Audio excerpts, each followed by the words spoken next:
equipo de cazadores de enigmas tiene una misión. Científicos, historiadores, arqueólogos, todos tras la pista de los enigmas de la historia. En busca de la verdad que hay detrás de los mayores misterios conocidos por la humanidad. La Gran Pirámide es el más grande de 3 gigantescos monumentos en Giza. Pero ¿quién la construyó? ¿Cómo la construyeron? ¿Y por qué? Sigue en pie después de 4.500 años, pero ¿podría albergar aún antiguos tesoros y cámaras secretas entre sus muros? Nuestro equipo se reúne en Londres. Nuestros 4 cazadores de enigmas aunan décadas de experiencia en distintos campos, pero todos comparten una sola meta: poner en práctica sus conocimientos y revelar la verdad. Hay misterios y luego hay misterios. Siempre me ha fascinado desentrañar los secretos del pasado. Tenemos que echar la vista atrás y separar lo que no es verdad de lo que sí lo es. Hay incógnitas eternas que llevamos más de 100 años preguntándonos y que ahora se pueden resolver. Seguirán las pistas que nos dejaron. Descifrarán los secretos del pasado. Separarán realidad de ficción. Y juntos descubrirán la verdad. Detrás de los mayores misterios de la historia. Cazadores de enigmas. La Gran Pirámide me encanta porque es un absoluto misterio. Nos hemos criado viéndola en sellos, películas y documentales. La Gran Pirámide es su magnitud, su extraordinaria antigüedad de 4.500 años y el hecho de que sea la última de las 7 grandes maravillas del mundo clásico que sigue aún con nosotros. Es un símbolo imperecedero del pasado. Nos conecta con ese pasado que todos compartimos. Las pirámides son una de esas construcciones que se pueden encontrar de forma prácticamente universal en toda cultura y representan una especie de punto álgido entre conocimientos especializados, tecnología, economía, estética y cosmología. Y cuando hablamos de pirámides, automáticamente pensamos en la madre de todas ellas, la Gran Pirámide de Giza. La Gran Pirámide es el mayor de 3 grandes monumentos en Giza. La acompañan las pirámides de Kefren y Mycerinos, todas construidas en un intervalo de 100 años. Tiene más de 4.500 años de antigüedad. Se construyó en una época en la que Egipto era una gran potencia. Bajo la autoridad del rey, un faraón llamado Keops, el imperio egipcio se extendía a lo largo del Mediterráneo, desde la actual Libia por el oeste hasta lo que hoy sería Turquía por el norte. Pero esta era dorada no duró para siempre. Surgieron otras potencias. El imperio egipcio se vino abajo. Y el tiempo enterró los secretos de los faraones en la arena. El misterio de la Gran Pirámide gira en torno a 3 grandes preguntas. ¿Quién la construyó? ¿Cómo la construyeron? ¿Y por qué?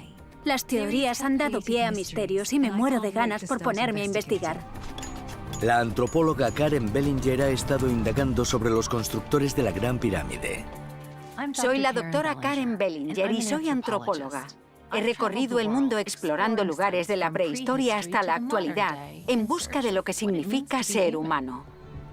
Cuando la gente piensa en la Gran Pirámide, piensa en Keops, el faraón que la construyó y que fue enterrado allí. Pero sinceramente, lo que más me apasiona como antropóloga es lo que hay detrás de esa fachada. La Gran Pirámide se construyó sobre una altiplanicie rocosa en la ribera occidental del río Nilo en el siglo 25 a.C. En su base, la Gran Pirámide es cuadrada, de aproximadamente 230 metros por 230 metros. Sus 4 caras se elevan hasta una cúspide chata a 138 metros de altura sobre las arenas circundantes. La Gran Pirámide resulta absolutamente impresionante hoy en día. Es una montaña de áspera piedra caliza que se alza sobre el desierto. Pero lo más increíble es que en la antigüedad resultaba aún más espectacular. Su superficie exterior estaba recubierta por una brillante piedra caliza blanca de Tura que resplandecía bajo el sol del desierto. La Gran Pirámide era lo más grande que nadie hubiera visto jamás en términos de construcciones humanas. Y lo que es aún más asombroso es que siguió siendo la estructura más alta durante miles de años. No la superaron hasta la plena Edad Media en el siglo XIII, cuando dio comienzo la era de las catedrales en Europa. La Gran Pirámide está compuesta por alrededor de 2,3 millones de bloques de piedra, algunos con un peso de hasta 80 toneladas. Creo que cuesta exagerar el impacto que la Gran Pirámide habría provocado en cualquiera que la contemplara en la antigüedad. En el año 2500 a.C. había un coloso que se elevaba desde el desierto. No podía verse nada igual en otro lugar. Ya solo su tamaño ha suscitado varias dudas. ¿Cómo es posible que los antiguos egipcios construyeran semejante monumento? Queremos saber quién construyó las pirámides desde que Occidente se enamoró de ellas en el siglo XVIII.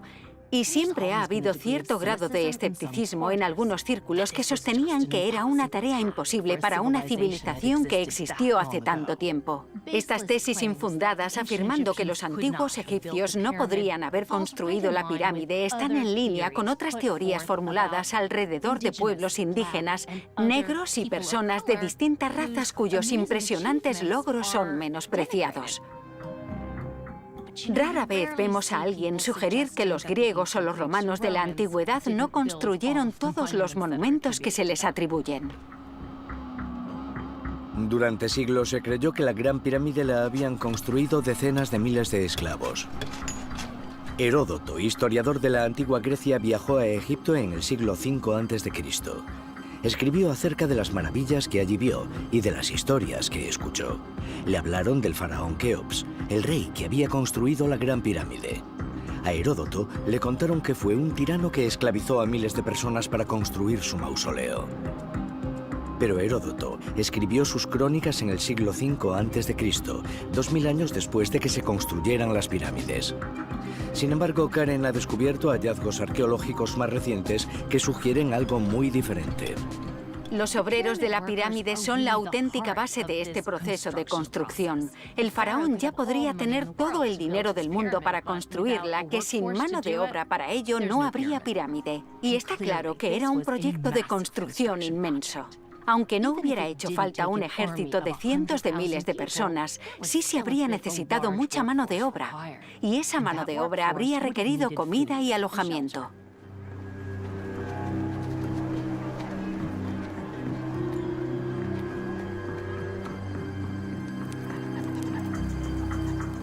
A finales de los 80, los arqueólogos fueron en su búsqueda. En una llanura de arena al sur de la Gran Pirámide, descubrieron una ciudad perdida, enterrada bajo tierra. Era un gigantesco complejo de edificios. Al oeste había viviendas de mayor tamaño, posiblemente el alojamiento de encargados y capataces. Al este, en las riberas del Nilo, hallaron un gran poblado para personal de apoyo, panaderos y herreros, médicos y cocineros. Y en medio se encontraban las moradas de los propios obreros de la pirámide. Los arqueólogos encontraron indicios de unos grandes barracones que podrían haber albergado cómodamente a 40 o 50 personas. No eran viviendas de lujo en absoluto, pero tampoco eran pocilgas. Y hay más indicios que sugieren que trataban bastante bien a los obreros de la pirámide. También hallaron montones de huesos de animales descuartizados, lo cual indica que los obreros recibían proteínas de gran calidad en su dieta, algo inusual entre los trabajadores normales de la época. Un cementerio cercano contenía restos de esqueletos que revelaban que a menudo esas personas tenían huesos rotos que se colocaban en su sitio y se curaban. Era una población que recibía un alojamiento, una alimentación y unos cuidados adecuados. No había ningún ejército de esclavos construyendo las pirámides. No eran trabajadores forzosos ni esclavos obligados a trabajar hasta la extenuación de los que se habrían podido deshacer llegado el momento. Ya puede descartarse esa imagen de esclavos obligados a trabajar bajo el sol abrasador de Egipto.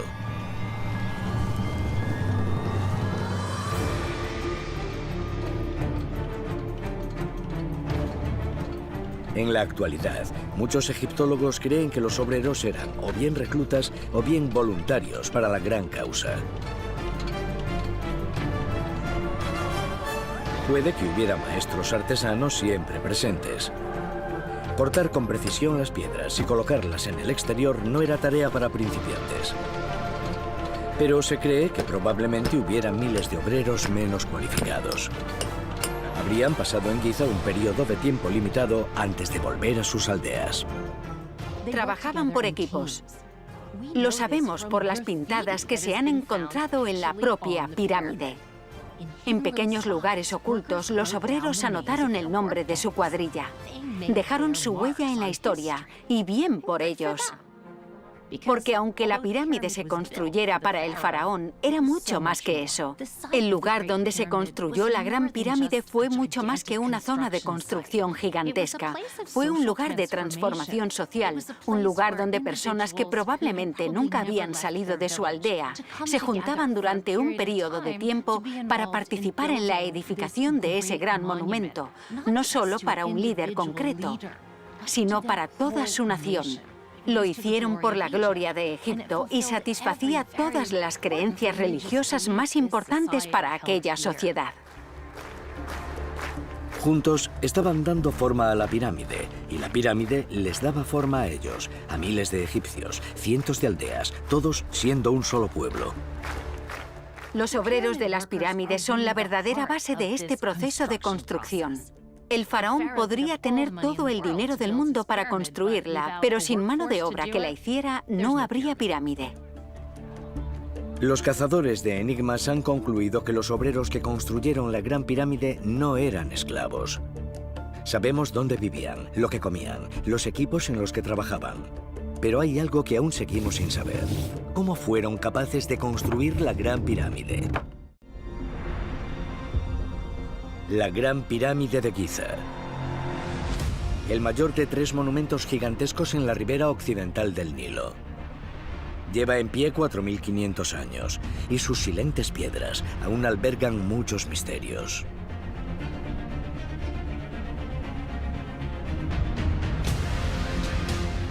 Mientras nuestro equipo de historiadores, arqueólogos y científicos prosigue con su misión de revelar la verdad, una de las mayores incógnitas es cómo se construyó exactamente esta maravilla de la ingeniería antigua.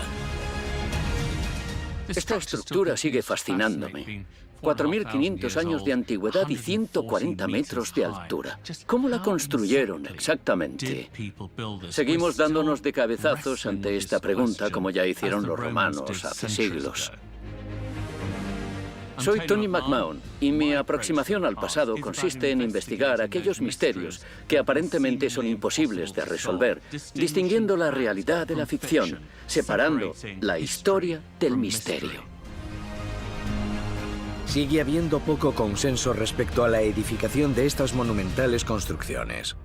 Tony analiza la ingeniería que hay detrás de la pirámide y las investigaciones más recientes para examinar las evidencias y llegar a la verdad. En el año 2500 a.C., tenemos que pensar que la tecnología humana seguía aún en una situación primitiva. No tenían grúas ni poleas sofisticadas. Y aún así, esta descomunal estructura la crearon personas que estaban en las primeras etapas de la civilización humana. La mayor parte de la Gran Pirámide está construida con piedra caliza extraída de Tura, justo al sur de la obra en Giza. Pero también cuenta con 8.000 toneladas de granito. Estos bloques gigantescos de piedra vinieron de mucho más lejos. Para llegar hasta Giza, tuvieron que transportarlo 800 kilómetros desde Asuán, al sur. ¿Cómo acabó toda esa piedra en la obra? ¿De verdad pudieron haberlo hecho sin ayuda? Durante muchos años ha crecido el interés por saber cómo se construyó la pirámide, y en 2013 se descubrió un documento fascinante. En un antiguo puerto de la costa del Mar Rojo, los excavadores hallaron cientos de fragmentos de un documento apasionante. Eran los ejemplos más antiguos jamás encontrados de papiro, un material grueso similar al papel sobre el que escribían en el antiguo Egipto. Ese frágil documento databa de la época en la que se estaba construyendo la Gran Pirámide. Lo han considerado con acierto el mayor descubrimiento del siglo en egiptología. Era el diario de Merer, que básicamente es un inventario hecho por un supervisor, pero que ofrece información increíble sobre el día a día en la construcción de la Gran Pirámide. Merer era un oficial de rango intermedio en las canteras de Tura. De esas canteras se extraía la mejor piedra caliza blanca de Egipto, que se utilizó en la Gran Pirámide para el revestimiento exterior del monumento. Si vamos hoy a la Gran Pirámide, nos encontraremos con lo que básicamente es un enorme montículo de bloques. Pero originalmente toda la pirámide estaba recubierta de piedra caliza y su superficie era lisa.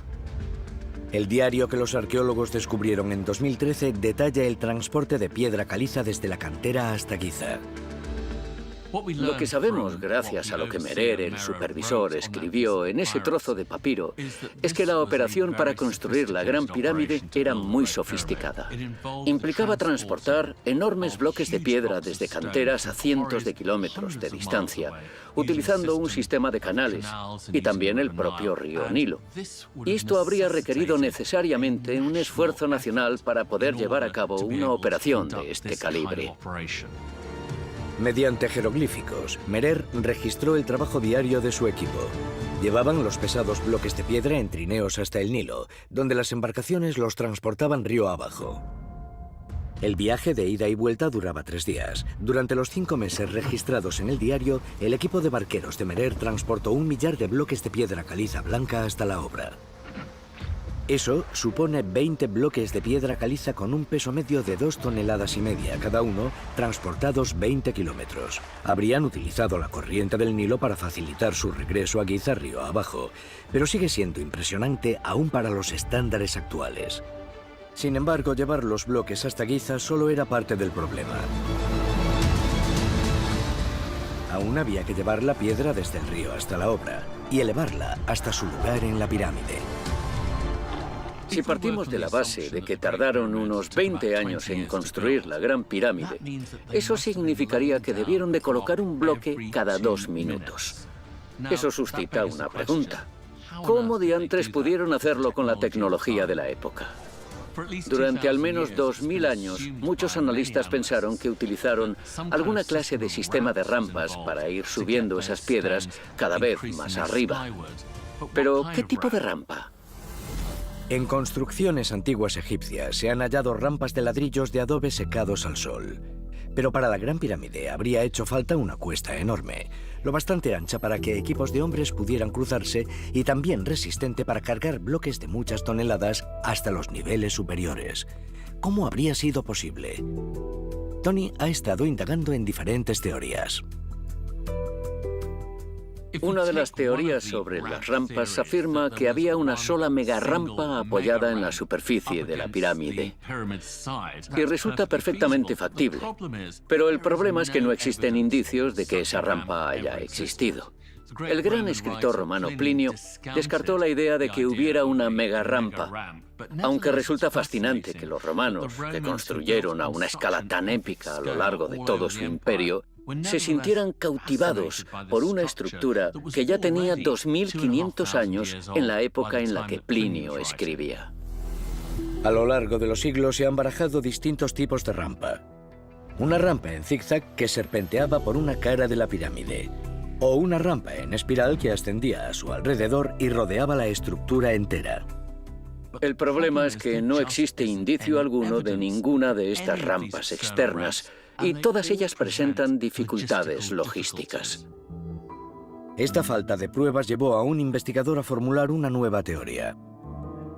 En 1999, un arquitecto francés, Jean-Pierre Houdin, propuso una teoría interesante, y yo diría que bastante factible, sobre cómo podrían haber usado una rampa para construir la pirámide. Él creía que en un principio sí habría habido una rampa exterior para construir los 2 primeros tercios de la pirámide, pero que luego esa rampa exterior se habría desmontado y llevado al interior de la pirámide para construir la última parte de la misma, utilizando esos bloques, pero desde el interior. Por eso no habría rastro de una rampa externa. La teoría de Houdin suscita polémica. Algunos egiptólogos consideran sus ideas demasiado complejas. Esa rampa interna habría debilitado la estructura de la Gran Pirámide. Pero un misterioso descubrimiento hecho a mediados de los 80 sugiere que las ideas de Houdin podrían no ir tan desencaminadas. En 1986 se llevó a cabo un estudio con un detector de microgravedad para buscar cámaras ocultas dentro de la Gran Pirámide.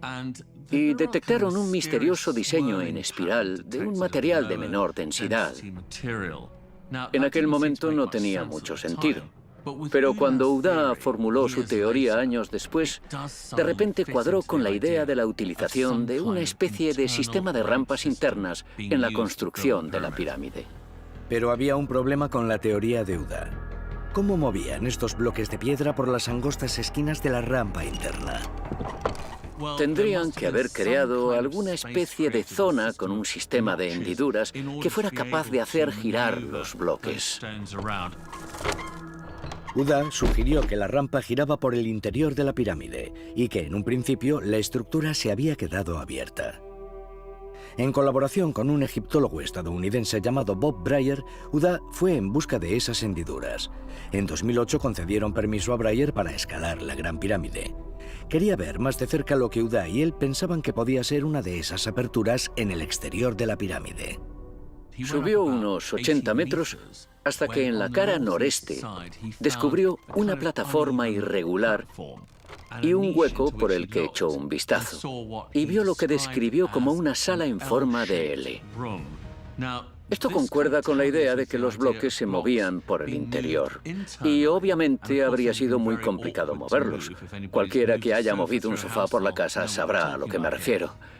Así que habrían tenido que mover el bloque y de cuando en cuando volver a llevarlo hasta una zona en la que poder girarlo para ponerlo en su posición. La hendidura se encontraba justo donde la teoría de Uda afirmaba que estaba. Estaba convencido de que había encontrado un punto donde la estructura se dejó abierta para poder girar los grandes bloques en su camino hasta la cima de la pirámide. Pero aún no hay pruebas concluyentes que confirmen la interesante teoría de Uda. Existe otra posibilidad, que no haya indicios de ninguna rampa porque no hubo rampa alguna. Según esta audaz teoría, la propia pirámide era la rampa. Existen antiguas imágenes egipcias de objetos enormes, como estatuas, por ejemplo, que se arrastraban por el suelo mediante cuerdas, porque a los egipcios se les daba muy bien hacer cuerdas con agua, grasa y demás, para ser capaces de arrastrar tanto peso. Equipos de hombres habrían podido levantar los bloques por un riel de madera o con cuerdas sobre la piedra exterior pulida de la pirámide. También podrían haber utilizado un sistema de contrapesos en el que los trineos que regresaran a la Tierra ayudarían a levantar la siguiente piedra. Pero no estamos hablando de arrastrar objetos pesados por el suelo, sino de levantarlos hacia arriba. Y sea factible o no, la verdad es que cuesta creerlo. Una rampa recta o una en espiral, una rampa interna o ninguna rampa en absoluto. Cada teoría tiene sus defensores, pero aún no se han hallado pruebas definitivas. La búsqueda de la verdad continúa. Pero la manera en que los egipcios pudieron terminar el monumento no es ni de lejos el único enigma de la Gran Pirámide. El mayor misterio es ¿por qué? Las innumerables piedras de la Gran Pirámide de Giza siguen guardando muchos secretos. A lo largo de los siglos han inspirado admiración y curiosidad. Mientras el equipo de científicos sigue examinando las pruebas en busca de pistas, ahora se enfocan en el verdadero propósito de este monumento. En Londres, un equipo de científicos e historiadores analizan las pruebas en busca de pistas que les lleven a la verdad. Ya sabemos quién la construyó y estamos más cerca de entender el cómo. Pero el mayor misterio es por qué. ¿Qué fin tenía todo esto? La doctora Fern Riedel es historiadora cultural y quiere saber cómo hemos percibido la pirámide a lo largo de la historia, qué sentido le hemos dado a su finalidad y qué pistas podría aportar. En la antigüedad, historiadores griegos como Heródoto identificaron la Gran Pirámide como una tumba para el gran faraón Keops. Pero a lo largo de los siglos ha habido muchas otras teorías acerca del propósito de la Gran Pirámide, y todas ellas han avivado este eterno misterio.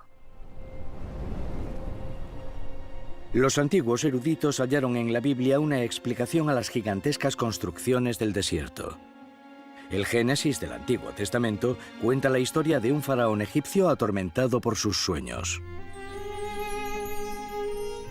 Primero ve 7 vacas bien rollizas, seguidas por otras 7 vacas terriblemente flacas, renqueantes y enfermas. Luego ve 7 mazorcas de maíz muy apetitosas y jugosas, seguidas por otras 7 totalmente secas y con mal aspecto. Y se despierta aterrorizado. ¿Qué podría significar? Resulta que tiene encarcelado a un joven judío llamado José. que puede interpretar y dar respuesta a esos sueños. José dijo que iba a haber una hambruna terrible y que la única manera en la que el faraón podría salvar a su pueblo era almacenando tanto alimento y tanto trigo como fuera posible. Los estudiosos de la Biblia consideraban que harían falta construcciones inmensas para almacenar todo ese grano. Pensaron que las habían encontrado en Giza. La creencia de que las pirámides son los graneros de José existe realmente a partir del siglo VI. En el siglo XIII, concretamente en el año 1204, crean un precioso mural en la Basílica de San Marcos, en Venecia, en el que las pirámides aparecían representadas como graneros. Para los cristianos del medievo, cuya única visión del mundo se basaba en la Biblia, el mito del granero ofrecía una explicación fácil, aunque con el tiempo fue puesta en duda. En el siglo XIV, John Mandeville escribió un apasionante diario de viaje, donde dice que vio las pirámides, y aunque está de acuerdo en que son graneros, se nota cierto aire de confusión o de duda. Y sabemos que en los siglos XV y XVI, a medida que el comercio y sobre todo el turismo empiezan a despuntar, la gente comienza a ver las pirámides con sus propios ojos y se empieza a dar cuenta de que la Iglesia se equivocaba. Las pirámides suponen tal misterio que, al igual que la Iglesia intentaba encontrarles explicación, nosotros aún seguimos haciéndolo. Aún hay muchos que se niegan a creer que fueran los antiguos egipcios quienes crearon las pirámides. Debió de construirlas una antigua civilización ahora perdida en la historia. O los extraterrestres. Y no eran tumbas. Se diseñaron para generar lluvia en las áridas tierras al oeste del Nilo, o para aprovechar el electromagnetismo como si fuesen unas gigantescas centrales eléctricas. Creo que la razón por la que hay quien prefiere esas teorías descabelladas sobre extraterrestres o sobre gente que hacía levitar bloques es por la idea de que hubiera gente hace 4.500 años que pudiera ser más lista que nosotros, que pudiera edificar estructuras que aún no comprendemos, y muchos no están dispuestos a aceptarla. Los misterios están plagados de ejemplos de gente que no es capaz de admitir que nuestros antiguos parientes fueran inteligentes, innovadores y tan capaces como lo somos hoy en día, lo cual ha dado pie a numerosas teorías extravagantes. Aunque esas teorías podrían sonar disparatadas, y muchas de ellas lo son, nos pueden decir mucho de la gente que las formula, de su cultura, sus motivaciones, sus propias obsesiones y miedos. Uno de ellos fue un astrónomo del siglo XIX, Charles Piazzi Smyth. Charles Piazzi Smyth era el astrónomo real de Escocia, un hombre que tuvo una vida absolutamente excepcional.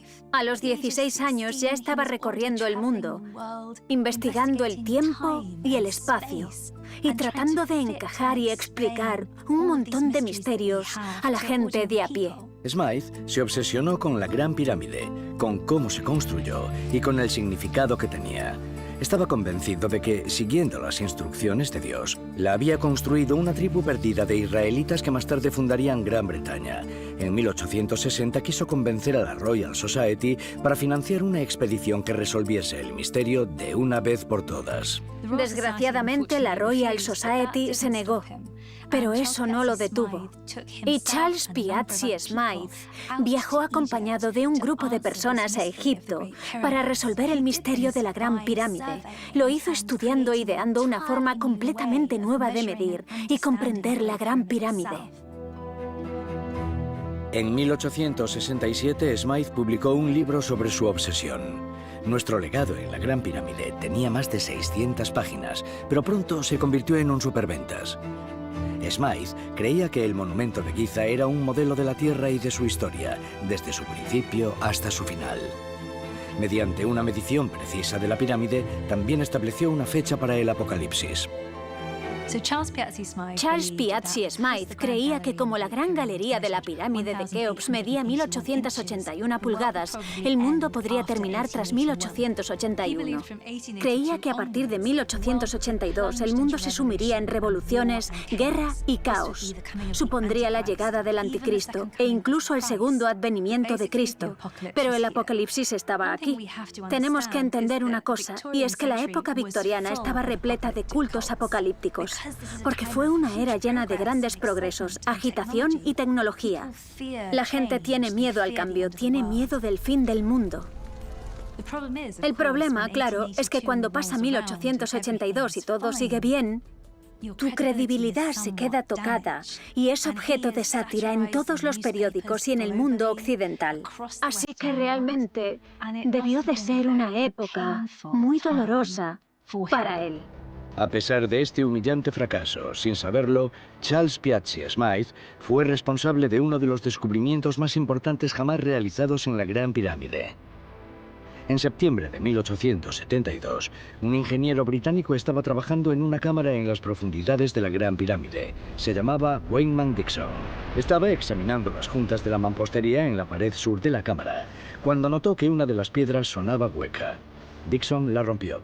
Al otro lado descubrió un conducto oculto, un pequeño túnel que se perdía en el interior de la pirámide.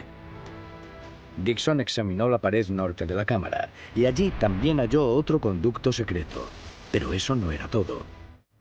Como siempre ocurre con la Gran Pirámide, descubres una cosa y eso te conduce a otros muchos misterios. Hoy, las teorías de Charles Piazzi Smythe acerca de la Gran Pirámide están casi olvidadas. Los estudiosos están ahora de acuerdo con los historiadores de la antigua Grecia. La Gran Pirámide se construyó como una tumba, el último lugar de descanso del faraón Keops. Pero el trabajo de Charles Piazzi Smythe dejó un legado, no solo por su precisa medición de la Gran Pirámide, sino por los descubrimientos que realizó en su interior. Los conductos descubiertos en 1872 podrían ser la clave para desentrañar los últimos misterios de la pirámide, los misterios ocultos entre sus muros. La Cámara del Rey, en el corazón de la Gran Pirámide, lleva vacía miles de años. Pero el enorme sarcófago de granito de su interior albergó hace tiempo el cuerpo momificado del faraón Keops. La pregunta ancestral de qué hay dentro de la Gran Pirámide nos sigue fascinando. Y estamos utilizando las técnicas más modernas y avanzadas para explorar a fondo esta cuestión. Usamos termografía, incluso nanopartículas, para comprender lo que pasa dentro de la Gran Pirámide. Son técnicas no destructivas para afrontar esta duda milenaria. Y estamos encontrando huecos y cavidades dentro de la pirámide que nos desconciertan. El doctor Mark Altawil ha estado investigando los misterios del interior de la pirámide. Cuando se finalizó la Gran Pirámide, la sellaron. Nadie debía perturbar su interior. Pero eso no duró. Nadie sabe quién fue el primero en entrar a la Gran Pirámide ni cuándo. La primera exploración de la que se tiene constancia llegó más de 3000 años después de su construcción. La manera en la que entraron a la pirámide fue abatiéndola. La abrieron a golpes, utilizando lanzas e incluso fuego para partir la roca y apartarla. Usaron cualquier instrumento metálico que tuvieran a mano, sobre todo lanzas y fuego, para intentar partir la piedra y acceder al interior de la pirámide. Por entonces, el gran imperio egipcio dirigido por Keops había desaparecido hacía tiempo. Egipto había sido conquistado por potencias extranjeras una y otra vez. Primero llegaron los persas en el siglo VI a.C., luego fueron los ejércitos de Alejandro Magno. En el año 30 a.C., el Imperio Romano se anexionó Egipto, que sería gobernado por los césares durante los 600 años siguientes, hasta que fue conquistado por el Califato Rashidun. La Gran Pirámide fue testigo de todos esos cambios, pero durante todos esos siglos no hay constancia de que nadie accediera a su interior. No la hay hasta el siglo IX. El soberano del Califato Rashidun, Al-Mamun, ordenó que abrieran un túnel hacia el interior de la Gran Pirámide. Se abrieron camino a golpes por la pendiente de la cara norte, a unos 17 metros de altura. Supuso un gran esfuerzo cavar un túnel a través de 27 metros de roca. En fin, debió de costar mucho ir apartando esas piedras y rocas gigantescas, la verdad. Pero, de algún modo, consiguieron abrirse paso a través y finalmente llegaron al final. Lo que los hombres de Al-Mamun encontraron al llegar al otro lado del túnel fue un pasadizo. Era bajo y angosto. Al examinarlo, vieron que el pasadizo estaba bloqueado.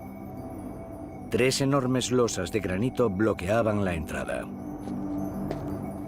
Lo que hubiese al otro lado de este estrecho túnel era algo que los constructores de la Gran Pirámide querían proteger. Por supuesto, los exploradores siguieron el pasadizo, avanzaron otros 30 metros encorvados de lo bajo que estaba el techo, y entonces fueron a parar a la Gran Galería. Con muros de granito perfectamente encajados, la Gran Galería está en pendiente ascendente y se adentra más en el corazón de la pirámide. Gran Galería es un nombre bastante engañoso. Es más bien un conducto ascendente, de unos 46 metros de longitud, 9 de profundidad y unos 2 metros y pico de ancho. Y no tiene ninguna decoración. Los hombres de Al-Mamun ascendieron por la cámara en pendiente. Una puerta baja daba a una antecámara. Y más allá, la sala que los constructores de la pirámide tanto se habían esforzado en proteger.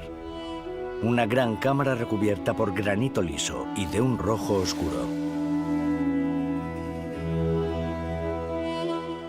Atravesaron el pasadizo que conecta con la gran cámara, llamada la Cámara del Rey, y encontraron algo, un sarcófago, pero por desgracia estaba vacío y en la sala no había absolutamente nada más.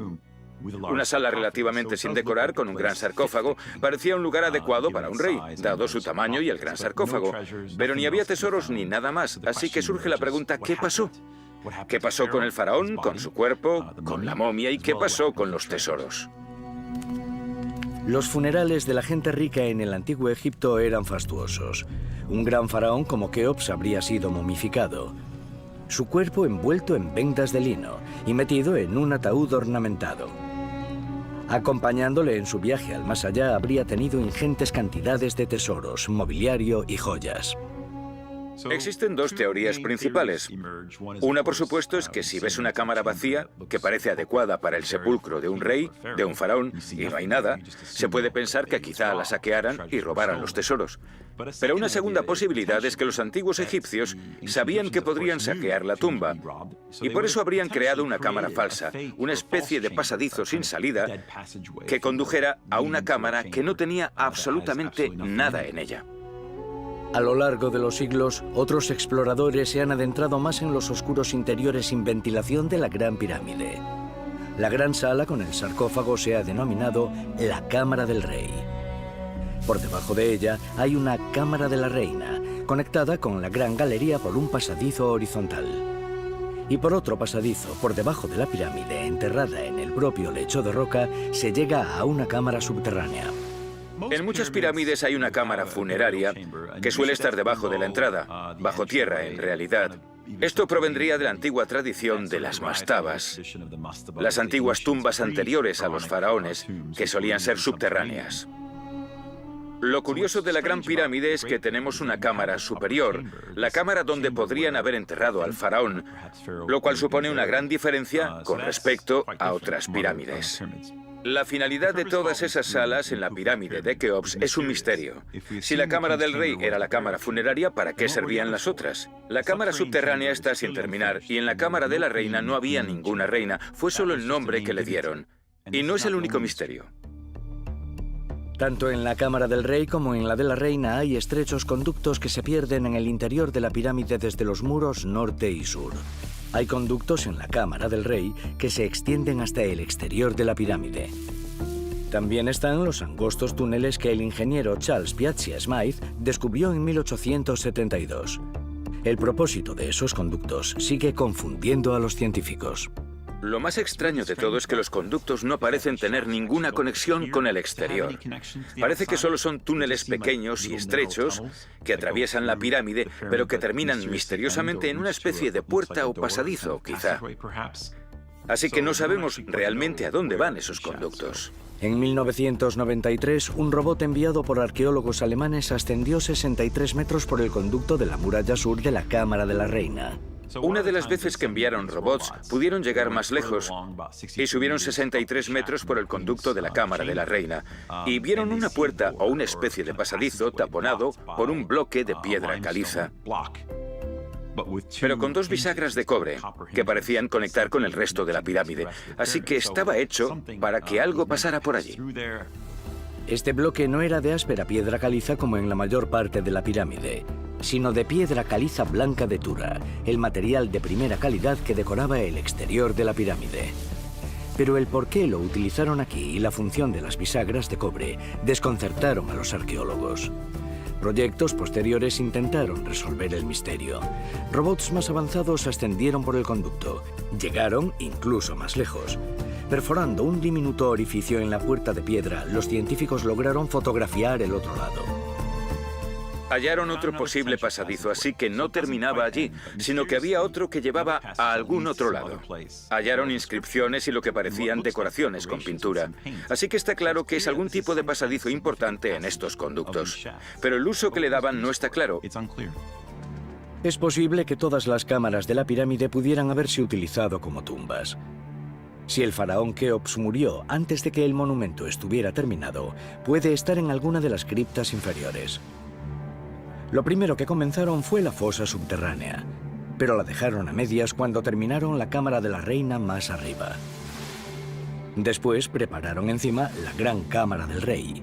El faraón seguía vivo en aquel momento, así que la cámara de la reina, con sus conductos rituales apuntando al norte y al sur, ya no era necesaria. Los dos conductos se cerraron, olvidados hasta que llegó un explorador. La búsqueda continúa.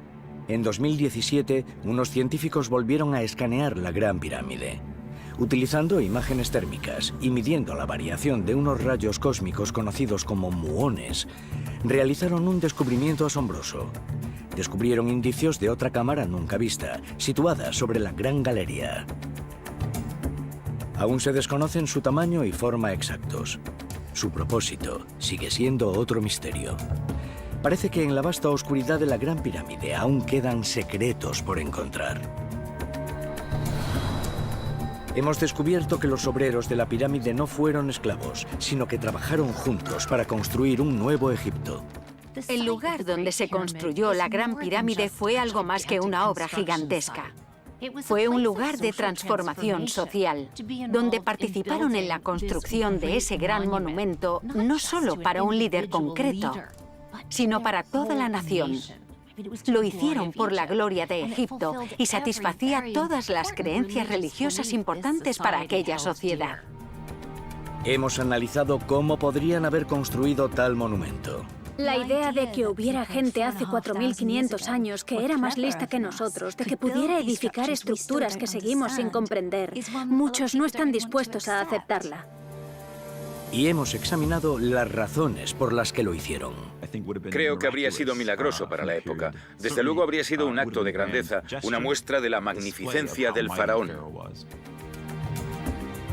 Pero incluso después de siglos de exploración e investigación, la tumba de Keops se sigue aferrando a sus secretos.